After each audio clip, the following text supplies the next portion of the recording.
İctimai yaşayış obyektlərinə hər birimiz gəldikdə internet şəbəkəsinə qoşulmaq istəyirik. Lakin əksər vaxtlarda həm özümüz üçün, həm də məkan sahibi üçün bu ciddi təhlükə ola bilər. Bəs belə hallardan necə qoruna bilərik? İctimai yaşayış obyektləri internet şəbəkələrini daha təhlükəsiz etmək üçün bir neçə professional müdafiə üsulu tətbiq edirlər. Bunlar həm müştəriləri, həm də obyektin öz sistemlərini qoruyur. Ayda 2 dəfə, 15 gündən bir nəsə problem yarandı, yaranmadı, fərq yoxdur. Özümüz çağırırıq, gəlir, yoxlayırlar.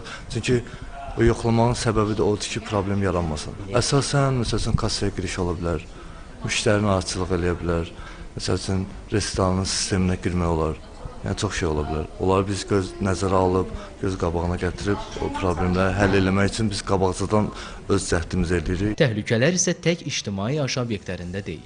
Bu cür parklarda da internet şəbəkəsinə giriş var. Vətəndaşların da diqqət edəcəyi əsas məqamlar ondan ibarətdir ki, əksər vaxtlarda burada pulsuz internetə qoşulsaq, bizim məlumatlarımız yad insanların əlinə keçə bilər. Mənim məlumatlarım oğurlanıb, oğurlanmayacağından əvvəllər xəbərim yox idi. Amma indi hal-hazırda bəzi reklamlar qarşıma çıxır ki, oğurlanma ehtimalı ola bilər deyə mən artıq qoşulmuram. Tanımadığım adamın telefonundakı Wi-Fi-yə daxil olmuram, çünki məlumatlar oğurlana bilər. İctimai Wi-Fi-lara qoşulduqda məlumatlar marketinq və kommersiya fəaliyyətləri üçün istifadə edilə bilər. Wi-Fi təmin edən məkanlar istifadəçilərinə açıq və təhlükəsiz paroldan şifrələnmiş bağlantılar verir. Bəzi pulsuz ictimai Wi-Fi şəbəkələri isə mobil nömrə və ya sosial profil kimi bəzi şəxsi məlumatları təqdim etmək istəyir. Bu zaman biz çalışmalıyıq ki, şifrəsiz Wi-Fi-dən istifadə edirsə, bank əməliyyatlarını yerinə yetirməyək. Yəni, hər hansı bir maliyyə əməliyyatlarını yerinə yetirməyək. Eləcə şəxsi məlumatlarımızı paylaşmaq, şəxsi məlumatlar üzərində hər hansı bir əməliyyat yerinə yetirməyək.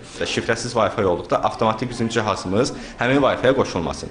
Daha sonra telefonumuzda şəbəkə təhlükəsizlik ayarlarını mütləq şəkildə daim yenilənmiş vəziyyətdə saxlamalıyıq ki, bu bizi həmin o təhlükələrdən qorusun. Əgər ictimai yerdə internetə qoşulursunuzsa, şəxsi məlumatlarla bağlı paylaşımlar etməyiniz sizi təhlükəyə atar. Bundan başqa qoşulduğunuz Wi-Fi-ların adlarına da diqqət edin. Əks təqdirdə şəxsi məlumatlarınız oğurlana bilər. Ələkbər Salih, Sabir Şahbələdov, Telesər.